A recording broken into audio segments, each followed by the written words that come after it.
nous passons une grande partie de notre vie à fuir certaines facettes de nous-mêmes. Ces parts que nous jugeons inacceptables, honteuses ou effrayantes, nous les enterrons profondément, espérant qu'elles disparaîtront. Mais la vérité est qu'elles ne s'évanouissent jamais. Bien au contraire, elles grandissent dans l'ombre, influençant nos choix, nos relations et notre destinée sans que nous en ayons conscience. Pourtant, que se passerait-il si, au lieu de les fuir, nous osions leur faire face? Et si, paradoxalement, c'était en embrassant la version de nous-mêmes que nous redoutons le plus que nous trouvions enfin la liberté? Bienvenue sur ma chaîne Shelba Mindset. Ici, nous parlons immobilier, développement personnel et investissement en bourse. Si ces sujets t'intéressent, n'hésite pas à t'abonner pour ne rien manquer de mes prochaines publications. Merci d'être là. Pour mieux comprendre ce voyage intérieur, imagine une forêt mystérieuse, la forêt des reflets, où chaque arbre, chaque ruisseau, chaque pierre ne renvoie pas ton apparence physique, mais tes pensées les plus profondes, tes peurs refoulées et tes désirs inavoués. Les habitants de cette forêt croient que pour vivre en harmonie avec soi-même, il faut affronter ces reflets, aussi troublants soient-ils. Un jour, une jeune femme nommée Elara arrive dans cette forêt. Elle est épuisée, usée par une vie passée à fuir ses échecs et ses regrets. À peine entrée, elle est accueillie par Kael, un vieux sage qui lui dit d'un ton bienveillant. « Ici, tu ne peux pas te cacher.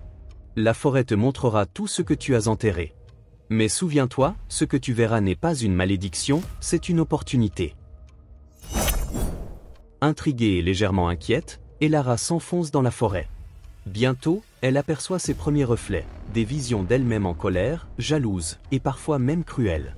Terrifiée par ces images, elle recule instinctivement. Mais Kael lui rappelle alors une vérité essentielle. Ce que tu rejettes en toi ne disparaît pas. Il grandit dans l'ombre, attendant son heure. Mais si tu l'affrontes, tu peux en faire une force. Ce que vit Elara dans cette forêt, nous pouvons tous le vivre à notre manière. Chacun de nous porte en lui des reflets qu'il préfère ignorer. Alors, prends un instant pour y réfléchir. Quelles émotions, quelles envies, quels aspects de toi-même as-tu enfouis par peur d'y faire face? Est-ce une colère que tu n'as jamais osé exprimer? Une ambition que tu as trop longtemps réprimée? Une vulnérabilité que tu refuses d'admettre? Ne les ignore pas. Reconnais-les. Écris-les en commentaire, partage-les avec un proche de confiance, ou simplement, accepte qu'ils existent en toi. Parfois, le simple fait de nommer ce que nous craignons est le premier pas vers la guérison. Au fil des jours, Elara apprend à dialoguer avec ses reflets. Elle comprend que sa colère cache en réalité une passion inexploitée, que sa jalousie est le reflet d'un profond désir d'accomplissement, et que sa cruauté apparente est le masque d'une vulnérabilité enfouie. Plus elle accepte ces vérités, plus elle se sent entière. Un jour, elle arrive devant un arbre gigantesque, dont les branches majestueuses s'élèvent vers le ciel, l'arbre des possibilités. Ses fruits dorés symbolisent le potentiel caché de ceux qui osent s'explorer en profondeur. Kael. Le vieux sage s'approche d'elle et murmure. Cet arbre ne donne ses fruits qu'à ceux qui ont fait la paix avec leurs reflets. Es-tu prête, Elara? D'un geste hésitant mais déterminé, elle tend la main et cueille un fruit. Une vague de clarté et de créativité l'envahit. À cet instant, elle comprend, ces ombres ne la définissent pas, mais elles font partie de ce qui la rend unique. Forte de cette révélation, elle quitte la forêt avec un but précis, partager ce qu'elle a appris avec le monde extérieur. Ce voyage intérieur n'est pas qu'une histoire. Il nous concerne tous. La forêt des reflets existe en chacun de nous. Nos peurs, nos blessures, nos désirs refoulés, tout cela façonne notre réalité, que nous en soyons conscients ou non. Alors aujourd'hui, prends un moment pour explorer tes ombres. Écris une lettre à toi-même, confie-toi à un ami de confiance, ou simplement, médite sur ce que tu as longtemps évité.